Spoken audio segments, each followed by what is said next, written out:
Geico presents Our Town, Season 2, a 30-minute podcast produced by Best Bart Communications, a small but fierce client-centered marketing company powered by decades of experience and well-established business networks.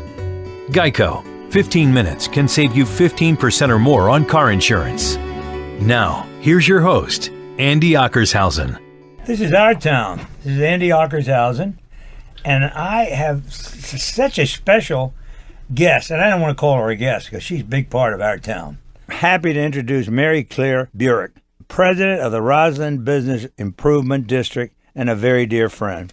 We did not meet at a Board of Trade function. We had a conversation at a restaurant in Laurel. We'll go back to that. And I can't think of the many times that I talked to people about Mary Claire and what she has done. And I've seen her development. Mary Claire Burick is absolutely a legend to me in our town for what she's done. And Mary Claire, welcome to our town. I can't believe why we were in Laurel, but you remember. I actually was trying to think back on that, and I don't remember why we were in Laurel, but I will tell you, I credit you with much of my success because you told me early on, girl, you need to get out there, you need to get involved in the Board of Trade, and you need to not just spend your time at work, but you need to get involved in the community. And I luckily took that. I did. Fare thee well, my God. Did. What a role model you are for so many people. But we were with a salesperson from Comcast Sportsnet. I thought we were trying to sell somebody a business. That's why I can't remember. But I do remember being so impressed by you, and we talked about it for a while after that. I knew you had a broadcast background, but being in Laurel, there ain't no TV in Laurel. But there was. What did you say, a UHF 56? Yeah, so one of my first jobs in broadcasting was at Channel 56, which is PBS. That was actually in Maryfield, Virginia. But so again, I can't remember why we ended up in Laurel, but it was an auspicious start. Exactly. Hey. It's a start, and that was our start. And then having watched you at certain things, because you did join the Board of Trade. I keep pressing that, Mary Claire, because I'm a living example. Man, they made my life, and it did. And so many people. I think about Catherine Malloy. When we brought Kathleen to Washington, I told her the first thing to do, get involved. And she's never stopped, and neither of you, and it is so important. But where were you in school? You were Washingtonian? I am. Well, so always in the suburbs. So we grew up in Laurel. Yeah, grew up in Laurel, right. Which maybe that's why we were ending up there. I don't know. Your family might have been there. Exactly. But yeah, so I went to private school. I was a Catholic girl. Oh, good. Growing up. There's no Catholic school in Laurel, is it? Yeah, St. Vincent Pallotti. Actually, I mean, through first grade, through high school. Catholic school. Is that right? Yeah. And how about college? I know you went to college. Yep. So Fighting Blue Hens. I went to University of Delaware. That is correct. It's a great school, incidentally, sort of below the horizon. But I know some kids that went there, had a great lacrosse program. Yeah. That was my nephew. But you decided to get back in broadcasting with both feet. And then you ended up, as I recall, working for Joe Albritton. Yeah. That was your first trip into Washington? I mean, your first job in Washington was... Actually, that was the second. So my broadcasting career started, I was freelancing with NBC News and then doing some producing and technical directing, those types of things. And then I saw an opportunity with the launch of the Fox News Channel when Roger Ailes was launching that. I was actually the 7th employee hired. Is that right? Yeah, and wow. I will tell you, it's funny because a lot of people are adverse to change and are sort of fearful of leaving something like NBC, which was just a storied institution. Oh my God! For a startup, legend. Which could have been done in 6 months, right? But it to me, that's how you make your bones: is you find those opportunities where you can make an impact and do something other than just sort of staying in your lane. And that really sort of was my launch pad. One of the things we've talked about is not only get up, get dressed, show up, and do things. And you did that. And that is a perfect example. And I know that was about the time that Metro Media sold to Fox. Was it not right after that? Fox was the forerunner. I mean, Metro Media was the forerunner, and then Fox came along and exploited it. And that was a great opportunity for you. But You didn't stay there. I didn't, no. So I stayed with the Fox News Channel in their DC office. I was their operations manager. one of the only female managers there in those days. But sort of from there, I ended up launching a consulting company. So I was looking maybe for something different than I'd been in broadcasting so long. And I just decided, I want to do something different. I want to take my management skills, my people development skills, my ability to navigate change and help to drive towards goals. I wanted to take that and do something different with it. So I actually launched a management consulting company. Right, two totally different things, but really the skill sets are the same, right? Absolutely. It's the ability to be able to work with leaders and to be a leader and sort of envision where are you trying to go and what's the best way to get there and how do you get people involved, because I believe that you don't do anything that's worth doing without other people with you. I mean, you've got to engage the right people at the right time with the right resources and sort of all pointing towards a common goal. And so that's the type of work I did as a management consultant.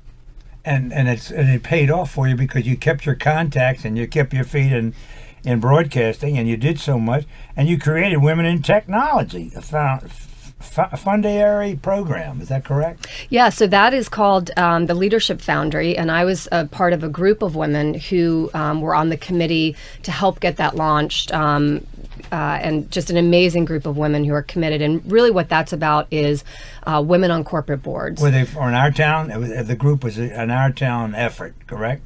Or you're national? No, it's actually a local effort, Right. and it's really, again, aimed at more women on corporate boards. If you look at the numbers, we are staggeringly underwhelming. Let's put it that way. No question. That will change. Yeah, that will change. That. Yep. But that's really, to your point, Andy, about doing things on the side and getting involved. That was really just sort of a passion project outside of work. But yeah, I was actually recruited to work with Robert Albritton and Fred Ryan.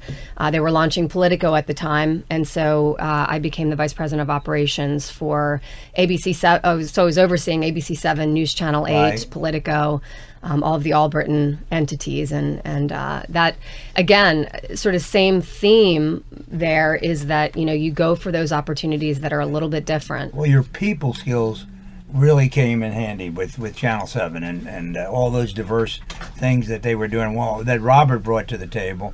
I know that because Joe used to complain about that he works him too hard, whatever that means. But what a great opportunity to work for Albritton.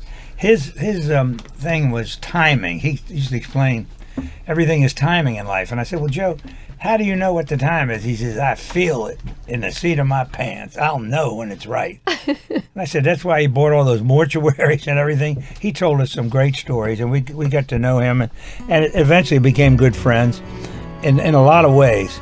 And I'm so glad for you. So we're talking to Mary Claire Burick, and we're going to take a break here, and I'm going to be right back and talk about your present career.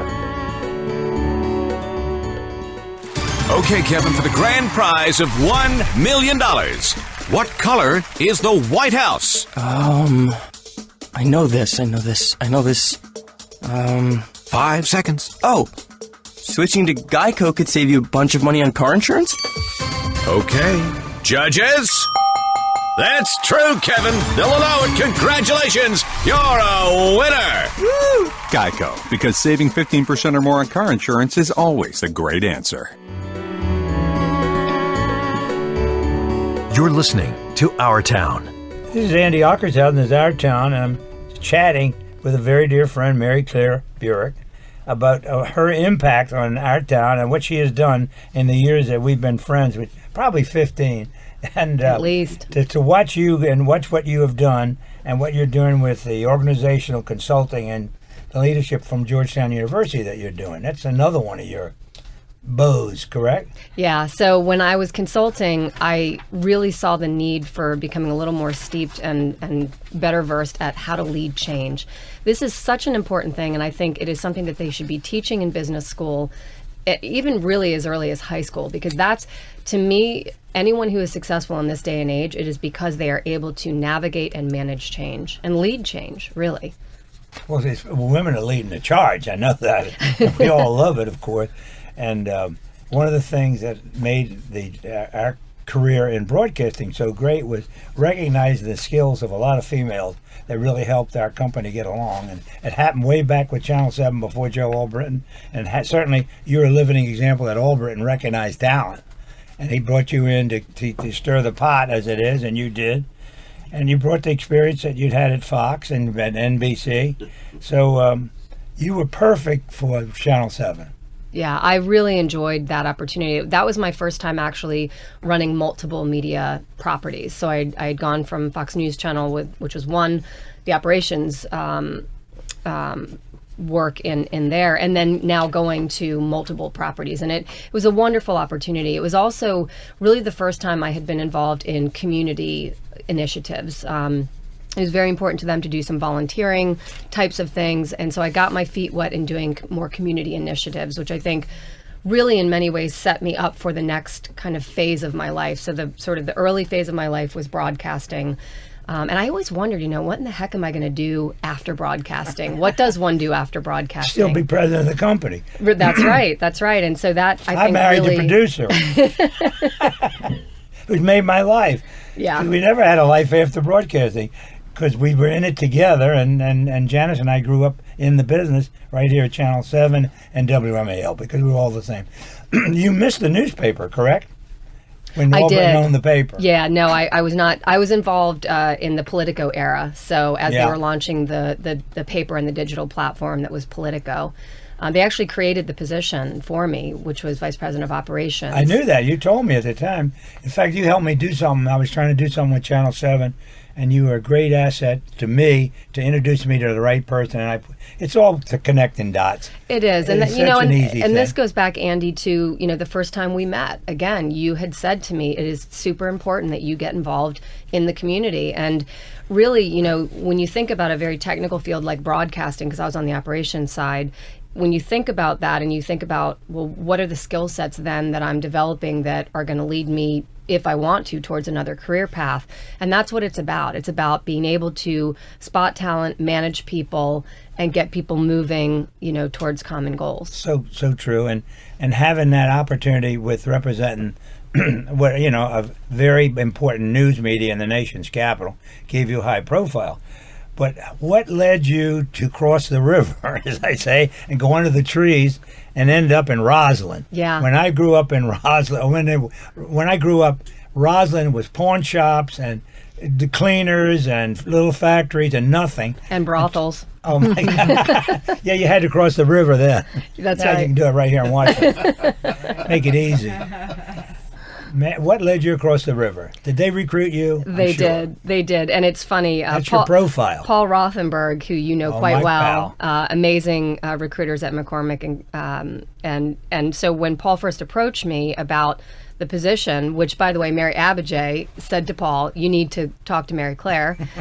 So again, it's all connections, right? It's absolutely. It's all your friends, right? And I said to Paul, I was like, Paul, I know nothing about commercial development. I don't do economic development. I haven't worked in a public-private partnership. I don't work for Arlington County. Why in the hell do you want me?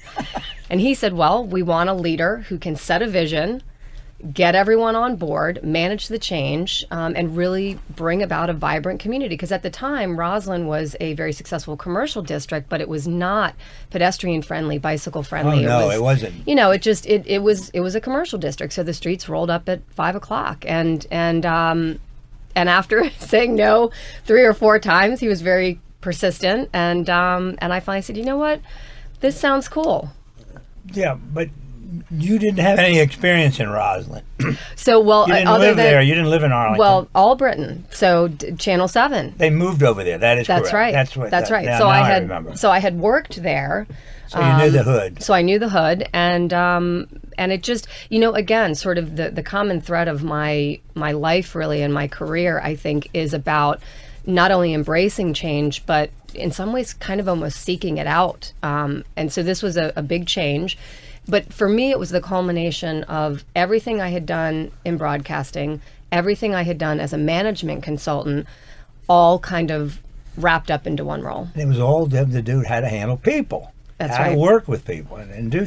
Well, we know about Paul very well because he also recruited Catherine Malloy for Goodwill. Yep. Yep. And that was one of his. He's a lot. Most of the fabulous women that are in positions, McCormick and/or They're Paul great. and Lyles have probably Paul had and something Lyles. to do with it. Yeah. Big part of our life. And Lyles and Paul said, "I want to be on your podcast." I said, "You're not important enough."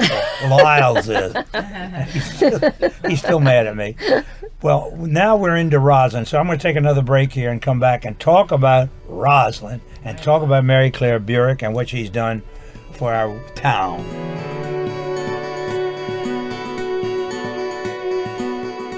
Maybe your kids are about to graduate from college or even get their graduate degree. Or you're looking forward to retirement, finally. Don't go another day without getting your legal house in order. This is Attorney Mike Collins. Let me show you how to get a basic estate plan in place that will protect you and your loved ones in the years ahead with our trademarked Reservoir Trust. All I ask is 2 hours of your time. Check the mail for your special invitation and register now at MikeCollins.com. I'll even waive the tuition. That's MikeCollins.com. Hi, Tony Sybil here to tell everybody about our newest restaurant over off New York Avenue. It's called Ivy City Smokehouse, 1356 Oakey Street Northeast, right next to the Heck Company warehouse. It is terrific, and we have the only seafood smoker in the District of Columbia. So when you go to your grocery stores or your delis, ask for Ivy City products. 202-529-3300 or ivycitysmokehouse.com.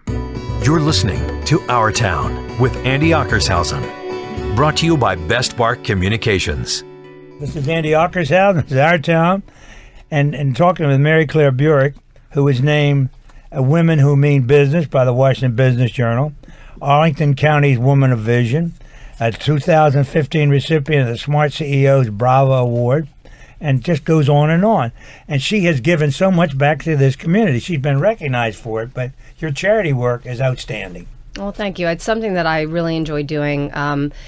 For me, I love to support work that is empowering women. And so that sort of manifests itself in a lot of different ways. But, we talked a little bit about the Leadership Foundry. That work is so important to me because I think it's important for young women to have mentors and to have people that they can look up to. In fact, I'm going to be participating in the Washington Business Journal's Mentoring Monday. And that's where thousands of women across the country in all of the Washington Business Journal states all come together for one massive Wonderful. Mentoring opportunity. Well, do they use you as an example? Obviously, because you're a beautiful example. Besides that, you're a good-looking woman. That helps you. Well, that thanks, is Andy. a talent. And, we all know it. And I will tell you this, that Leadership Washington, I got in on the front end of that because of Steve Harlan and Joe Riley and the people on the side and Barbara Bloom said we need something. I didn't know what we were going to do. But the first class, we had trouble recruiting because people didn't know what it was. But then it grew and grew and grew, and I can't think of anything that's more important for the city than leadership, and it's a whole group of leaders coming along. Yeah, Leadership Greater Washington's been amazing. I was in the class of 15, and it really is an opportunity for leaders to come together, share their problems, share solutions, and getting involved in each other's causes, because that's how you usually learn about things that are then become something that's important to you as well. And to bring in a lot of people, and we started this from the first one, brought in people who could not afford the tuition because it wasn't free. You paid for it. You better learn it. But to bring in people from nonprofits and from neighborhoods and homeless ideas and bring them together with the leadership, the young leadership, I thought was sensational. Yeah, and Leadership Arlington also does a fantastic I'll bet. job with that, and they actually have a young professionals program as well, and as does Leadership Greater Washington. And I think those are so important because that's where our young people learn, is from. I'm actually putting myself in that older category now, but it's important. You'll never that we be do old, that. Mary Claire. You'll see to that. I don't know if I feel as spring chicken as I used to, but it with the gray hairs, I think does come an experience and a wisdom Absolutely. that enables you to kind of know where to turn and how to get things done. Well, everything that you have done so far in your life has been fabulous. But what really rocked the city and our town was the event to get the Nestle Corporation to move their headquarters to Rosslyn. Yeah, I think really all the work that we've been doing in Rosslyn, the Business Improvement District, Arlington County, Arlington Economic Development, AED, the developers. We're very fortunate in Rosslyn that the developers are not there to turn a quick buck and move out. They really have invested in the neighborhood. And so it's all of that sort of culminates in a thing like Nestle. This is probably a once-in-a-lifetime deal. This is one of those deals that, is going to have impacts and reverberations throughout the entire DMV. For many years. For the region, for many years. And it's not just the amount of employees. It's when you bring a global brand like Nestle to a place, I think it really does speak to the fact that there's something going on here that we need to pay attention to. Arlington has arrived. Yeah. And it's, Arlington has long been successful because they are transit oriented. They developed the metro lines before anyone else did. Really some smart planning decisions.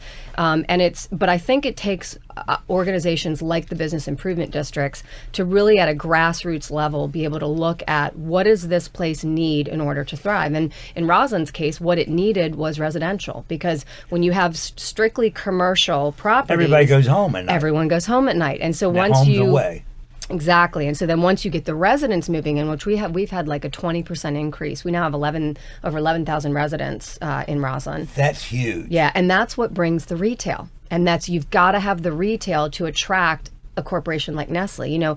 Grant Thornton just moved its global, actually, maybe I think it's their America headquarters, reconsolidated the big accounting firm. They moved that to Rosslyn. That's just incredible. In the last 2 months alone, we've had probably 6 major lease announcements. And I think that momentum that we're seeing is as a result of really saying, okay, the strategy for this place is to move from a commercial district, which is auto-centric, towards a pedestrian, walkable, bikeable, livable place with amenities that people want. And it's sort of like an ecosystem. It all feeds on itself. Now, so the apartments and the rentals you have there now, condos and so forth, I can see it and feel it.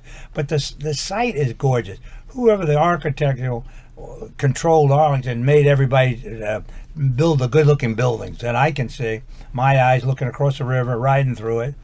And that's what must have been important to Nestle to come in to be part of a little town almost. It is, and that's the thing that I think puts Rosslyn ahead of many of our competitors, even with Tyson's and DC and other places, is that you've got a preeminent skyline where global brands like Nestle want that prominence. When you're flying into Reagan, what do you see? You see what's on the side of those buildings. And that's so we have the beautiful views of the entire region, but really I think what's happening on the street level is what's so important. We've had 20 new restaurants open in the last 2 years. And I think a lot of people don't know that. They think, oh, yeah, I knew Rosslyn back when it was... Tom Sarris's Steakhouse. Exactly, right? New Orleans Steakhouse, exactly. Absolutely. I used to go to... I know Tom Sarris. I think he died recently. But that was it. That was the only place. The problem was you had to bring your own bottle with you. Yeah, well, remember the long salad boat? Like it was a big boat in the center with the salad. But that's what people... But that's what it was. But that's what it was. And if people haven't been back, and that's what I always encourage people to do is yes, come see Arlington. Come see it, because you see the skyline, and that's very notable. People know it, but they don't realize what's happening on the ground plane, and that's where the bid really takes an active role. We do things like turning, a dumpster alleyway into a beer garden, through paint and tables and chairs. So it's all about the public realm. How do we make this a great place for people who want to hang out? And it's, I've learned that you serve alcohol at almost everything you do. So we do beer gardens and, wine bars, and it's just a lot of fun. Mary Claire, what's the definition, or what are the boundaries or the defining lines between Rosslyn and Arlington? How does that... So Arlington has several commercial districts in it. Rosslyn is one of them. And so the way Business Improvement District works is you have a boundary. Ours is a 17-block boundary. And the commercial property owners and any residents pay an additional assessment, which then goes to Arlington County, which then comes back to us. We have about a $4 million budget, and we have a board of directors that represents all the stakeholders. So as you can imagine, it's herding cats and trying to really say, okay, how do we work with Arlington County, the developers, the retailers, the residents?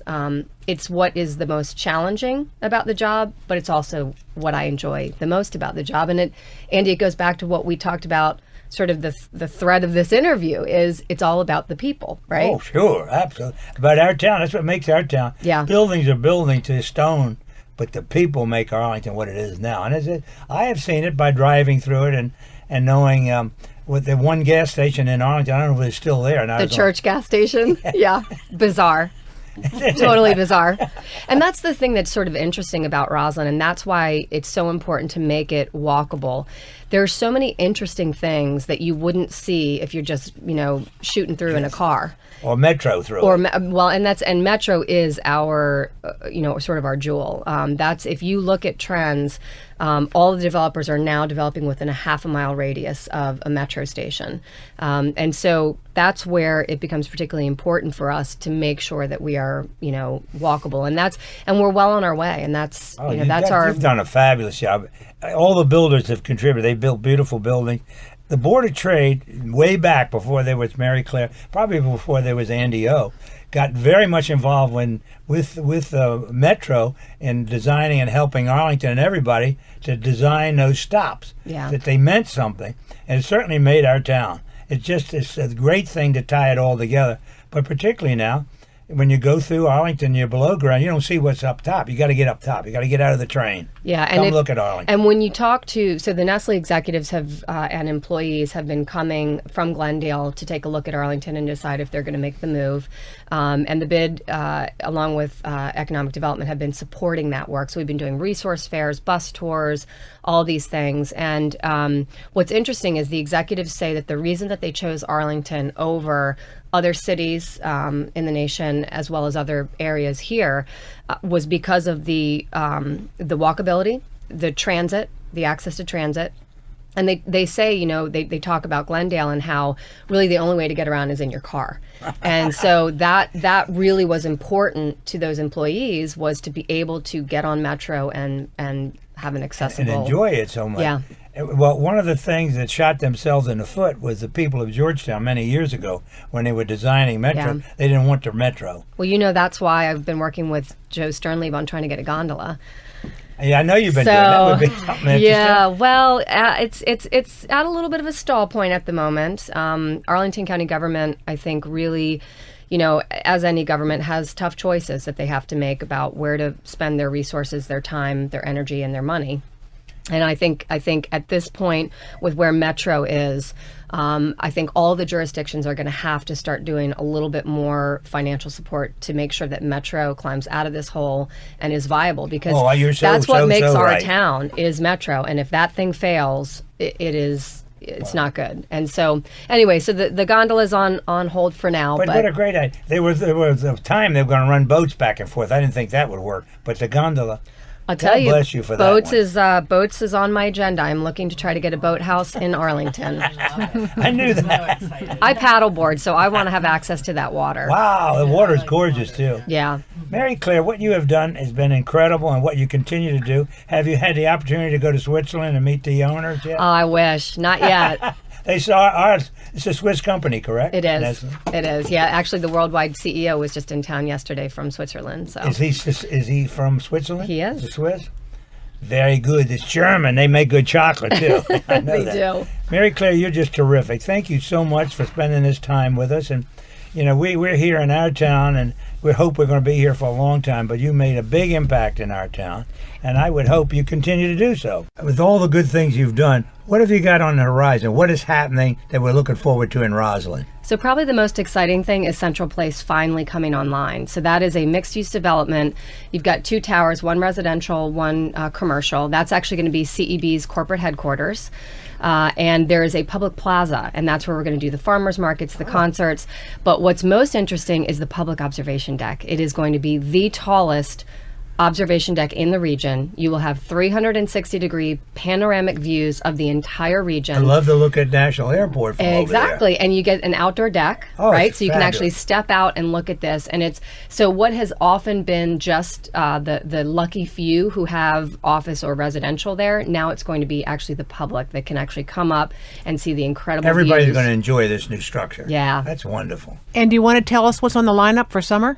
Yeah, so Rosslyn is a rockin' place in summer. We've got a movie festival that happens every Friday in the summer. We bring a mobile bar into Gateway Park, which is Arlington's largest park. We get about, it's probably about anywhere from 500 to 1,200 people every Friday in the park. We had a record attendance of 26,000 people attended our events last year. So, did you use first-run movies? No. We usually pick a theme and pick stuff that we know people will be interested in. But, we have so many events, and I encourage people just to go to our website, which is roslynva.org. And that's, you can see all the lineup there. We do concerts, farmers market, Central Place is coming online, which is our new town square. That's going to have, brand new retail and restaurants. We'll be doing, exercise classes and, food, fitness, farmers markets, all sorts of fun things. Well, the whole town has gotten to be fun. It's part of our town. Even though it's Arlington, Virginia, it's our town. Yeah. And we love it, and we love you, and thank you for all you've done. And please continue to do it.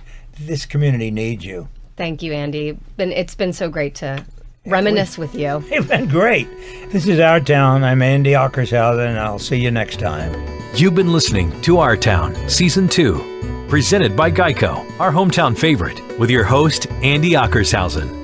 New Our Town episodes are released each Tuesday and Thursday. Drop us a line with your comments or suggestions. See us on Facebook or visit our website at ourtowndc.com. Our special thanks to Ken Hunter, our technical director, and WMAL Radio in Washington, D.C. for hosting our podcast. And thanks to Geico. 15 minutes can save you 15% or more on car insurance.